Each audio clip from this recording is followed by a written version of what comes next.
नमस्कार।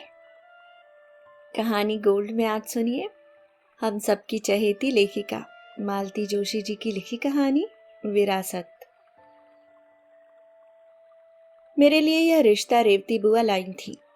अम्मा को उन्होंने जता दिया था, भाभी लड़के की क्लर्की पर मत जाओ, वह तो बस यूं ही शौकिया कर रहा है। भगवान का दिया घर में बहुत है, बाप दादाओं की बनाई हवेली देखोगी तो देखती रह जाओगी, और पुरानी सही घर में गाड़ी भी है। यह आखिरी तीर एकदम निशाने पर लगा था।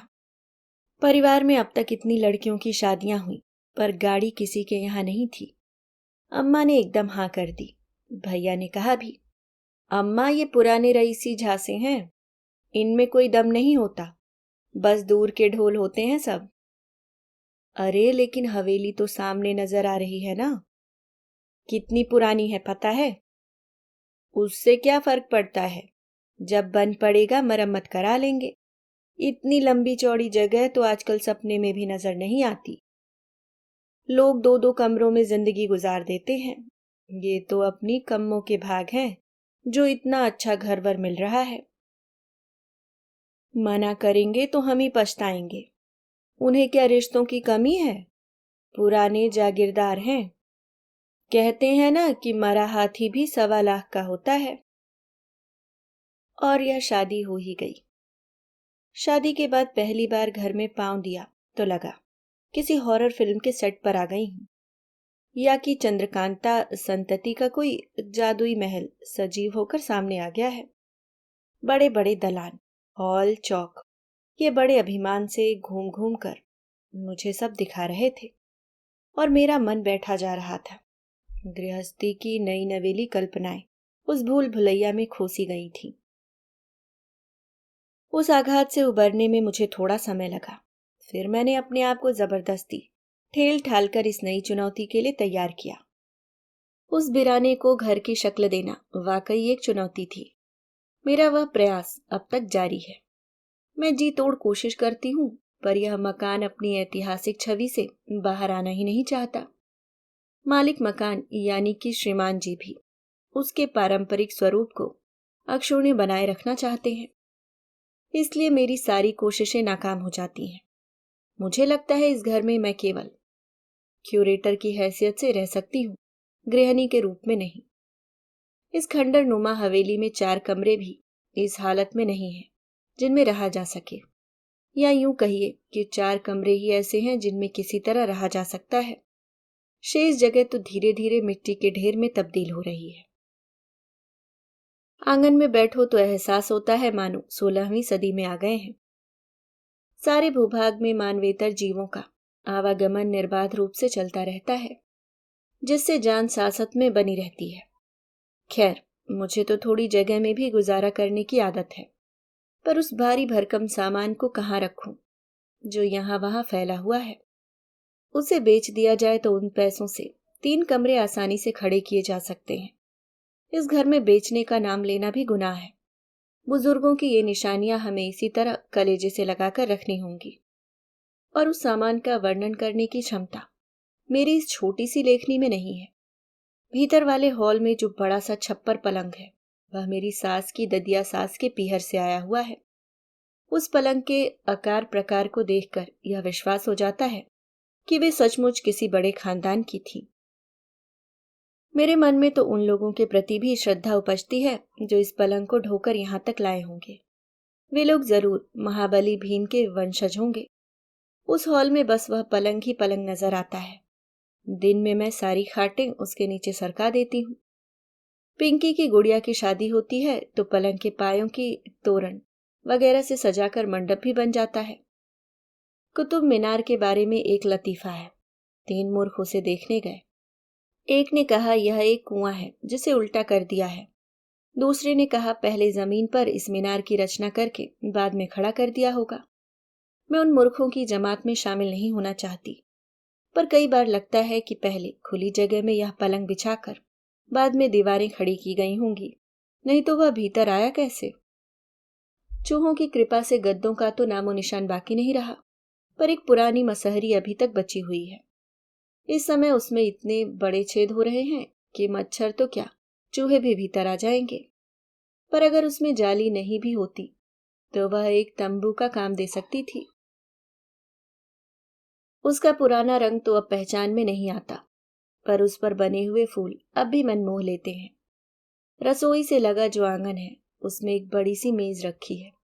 उन दिनों तो टेबल पर खाने का रिवाज नहीं था, फिर यह मेज क्यों बनवाई गई, यह शोध का विषय हो सकता है। मेरे बच्चों का मानना है कि गोलमेज कॉन्फ्रेंस के बाद गांधी जी ने यह मेज परदादी को इनाम के तौर पर दे दी होगी। खैर, अतीत इसका जैसा भी रहा हो, वर्तमान बड़ा यशस्वी और उपयोगी है। गर्मियों में मेरे तीनों बच्चे इस पर आराम से सो जाते हैं। पूरे मोहल्ले की औरतें बड़ी पापड़ चिप्स आदि को सुखाने के लिए इसका उपयोग करती हैं। इन लोगों का ऐसा क्यों लगा रहता है कि मुझे अपनी चीजें सुखाने के लिए जगह नहीं मिलती। पड़ोसी धर्म के नाते हर महिला कुछ न कुछ दे ही जाती है, उसी से मैं साल भर आराम से काट लेती हूँ। गर्मी बरसात झेलते हुए वह मेज आंगन में पड़ी रहती है, घर में लाने का तो सवाल ही नहीं उठता। गांव की रामलीला में या स्कूल के वार्षिक स्नेह सम्मेलनों में बतौर स्टेज इसका उपयोग होता रहता है। शेष समय इसे प्लास्टिक से ढक देती हूँ। घर में एक बड़ा सा जाजम है जो हमने बाहर वाले कमरे में बिछा रखा है। कम से कम उखड़ा हुआ फर्श तो ढक जाता है।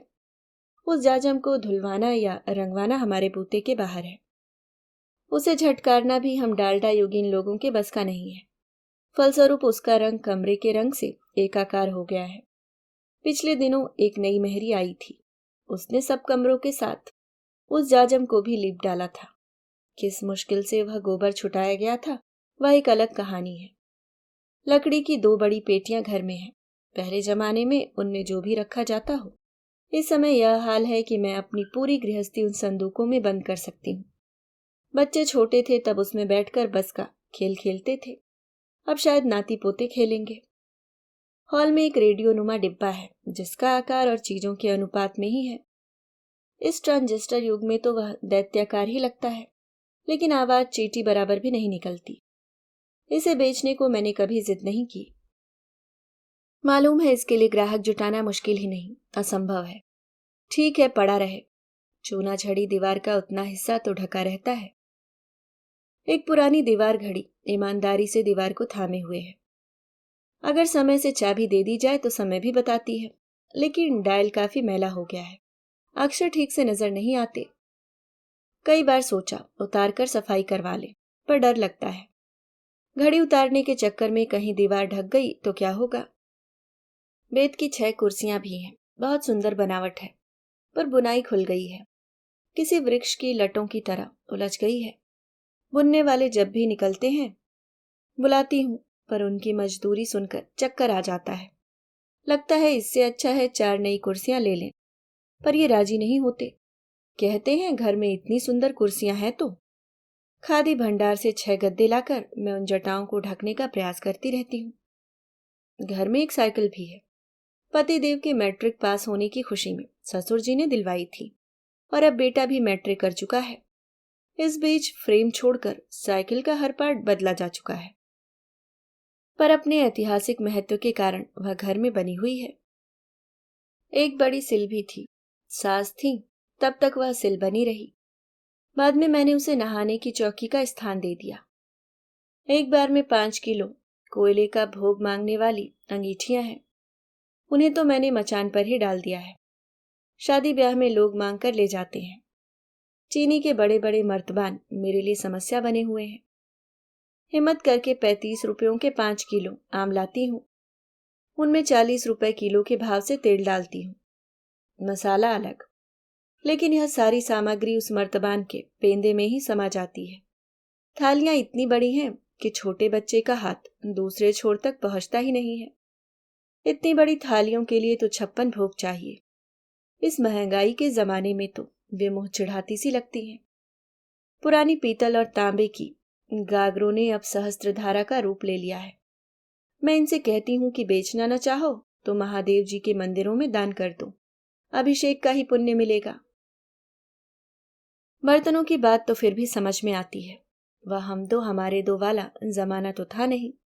घर में 3-3 4-4 पीढ़ियां एक साथ रहती थीं। तब परिवार सच्चे अर्थों में परिवार हुआ करते थे। उस समय इतने बड़े बर्तनों की जरूरत पड़ती ही होगी। पर झूला, वह तो सामान्य आकार का होना चाहिए कि नहीं, या हर बहू बेटी जुड़वा ही पैदा करती थी। मैंने तो अब झूले की खटोली बना ली है। धूप में उस पर बैठकर बुनती रहती हूँ। और इस रिश्ते का खास आकर्षण वह मोटर, उसके बारे में तो बताना भूल ही गई। उन दिनों उन दिनों यानी शादी से पहले मेरे पांव जमीन पर नहीं पड़ते थे। कार वाला पति पाकर मैं धन्य हो गई थी। सहेलियां मुझसे ईर्ष्या करने लगी थी। बिटिया कार में विदा हो रही है इस खुशी में। अम्मा उस दिन रोना भी भूल गई। वह कार ऐसी वैसी नहीं थी, मेरी सास भी उसी में बैठकर विदा हुई थी। ऐसी शुभ लक्ष्मी मोटर में बैठते हुए मेरा कलेजा गज भर का हो गया था। लेकिन उस गाड़ी ने जैसे कन्या पक्ष की बल परीक्षा ले ली। गांव की सीमा तक उसे धक्का देकर ले जाना पड़ा, तब जाकर वह स्टार्ट हुई। लोग हाफ रहे थे, मखौल उड़ा रहे थे, पर किसी एक की भी आंख में आंसू नहीं थे। ऐसी सुखी विदाई आज तक किसी कन्या की नहीं हुई होगी। इस गाड़ी के लिए एक पार्ट टाइम ड्राइवर नियुक्त था। पार्ट टाइम इसलिए कि फुल टाइम रखने की औकात नहीं थी। जब कहीं रौब मारना होता तो उसे बुला लिया जाता। वह भी पार्ट टाइम ड्राइवरी करता था। शेष समय में काज बटन करता या कुर्सियां बुनता। इस गाड़ी को चलाने के बाद वह और किसी गाड़ी के लायक नहीं रह गया था। 2 साल पहले उसकी मृत्यु हो गई। तब से गाड़ी हमारी अचल संपत्ति के रूप में दरवाजे पर खड़ी है। क्योंकि मेरे पतिदेव को ड्राइविंग आती नहीं है। जब छोटे थे तो पैर छोटे पड़ते थे, अब तो स्टीयरिंग घुटनों से टकराता है। इसलिए गाड़ी चलाना कभी सीख ही न पाए। एक बार मेरे मन में एक महत्वाकांक्षी योजना उपजी थी। मैंने सोचा कि गाड़ी को थोड़ा ठीक ठाक कर लें तो शादी ब्याह में या चुनाव में किराए पर चला सकेंगे। 4 पैसे की आमदनी हो जाएगी। मैंने स्वर्गीय ड्राइवर साहब से कहा, चाचा जरा इत्मीनान से बैठकर एक लिस्ट तो बना लो। जो जो रिपेयर्स करनी है करा लेते हैं, थोड़ा रंग रोगन करा लेते हैं, गाड़ी चल निकलेगी। उत्तर में वह सिर्फ हंसा। उसका वह हंसना बहुत कुछ कह गया। उसके बाद मैंने वह विचार ही छोड़ दिया। 2 साल पहले चाचा गुजर गए, तब से यह गाड़ी लाइब्रेरी में ही खड़ी है। इसका मतलब यह नहीं कि पुस्तकें हमने गैरेज में रख छोड़ी हैं। दरअसल पिछली बरसात में हमारा खंडरनुमा गैरेज पूरी तरह ढह गया था। तब हमने लाइब्रेरी की दीवार गिराकर गाड़ी को भीतर ले लिया था। जी हाँ, हमारे घर में लाइब्रेरी भी है। हेनरी एडमंड से लेकर मार्क ट्वेन तक सारे अंग्रेजी लेखक यहाँ मौजूद हैं। महाभारत, वाल्मीकि रामायण, सूरसागर, प्रेम सागर, सुख सागर, चंद्रकांता संतति, भृतहरि का वैराग्य शतक और भी न जाने कितने प्राचीन ग्रंथ भरे पड़े हैं। इसके अतिरिक्त कल्याण के अंक हैं, सरस्वती और हंस के अंक हैं। इन्हें पढ़ने का जरा भी शौक नहीं है, पर पूर्वजों की इस पावन धरोहर पर अभिमान जरूर है। हर आने जाने वाले को वे लाइब्रेरी दिखाना नहीं भूलते। मुझे पढ़ने का बेहद शौक है। कोई अच्छी सी किताब लेकर बिस्तर में लेटकर पढ़ना मुझे अच्छा लगता है। घर में इतनी किताबें हैं, पर मेरा यह शौक कभी पूरा नहीं होता। किताब उठाते ही गर्द की एक परत हाथों को, कपड़ों को सराबोर कर जाती है। किताब खोलते ही पीले पत्तों की तरह पीले पृष्ठ झड़ने लगते हैं, जो जिल्द से चिपके रह जाते हैं। उन पन्नों पर दीमक का अधिकार स्पष्ट नजर आता है। कई कागज तो इतने जीर्ण शीर्ण हो गए हैं कि हाथ लगाते ही चूरा हो जाते हैं। मेरा बड़ा बेटा कहता है कि इस चूर्ण में थोड़ा सेंधा नमक मिलाकर बुद्धिवर्धक चूर्ण के नाम से बेचा जा सकता है। कम से कम साल भर की फीस तो निकल ही आएगी। एक बड़ी सी अलमारी केवल डायरी और फोटो से भरी हुई है। उन तस्वीरों का भी कोई तारतम्य नहीं है। जॉर्ज पंचम के साथ हरिद्वार के कोई महंत गलबहियां डाल पड़े हैं। लखनऊ की मलका जान है तो स्वामी विवेकानंद भी हैं। रविंद्रनाथ टैगोर हैं तो वीर सावरकर भी हैं। फिर 33 करोड़ देवी देवताओं का पूरा परिवार है। राम पंचायतन, लक्ष्मी गणेश, राधा कृष्ण, शंकर पार्वती की रंगीन तस्वीरें तो हैं ही। कुछ कुछ प्रसंगों के कल्पना चित्र भी हैं, जैसे गंगा अवतरण, चीरहरण, धनुष यज्ञ, लक्ष्मण शक्ति, द्रौपदी स्वयंवर आदि। 10-20 फोटो पारिवारिक भी हैं। तब शायद ग्रुप फोटो का ही प्रचलन अधिक था। हर चित्र की धज करीब करीब एक सी है। पिछली कतार महिलाओं के लिए रिजर्व थी। माथे तक घूंघट खींचे, जेवरों से लदी फदी वे अपने अपने पतियों के पीछे खड़ी हैं। कुर्सियों पर बड़ी मूछों वाले पगड़धारी पुरुष विराजमान हैं। सामने की कतार में जमीन पर बालक वृंद है। उन गोल गोल टोपियों में सभी बच्चे एक से नजर आते हैं।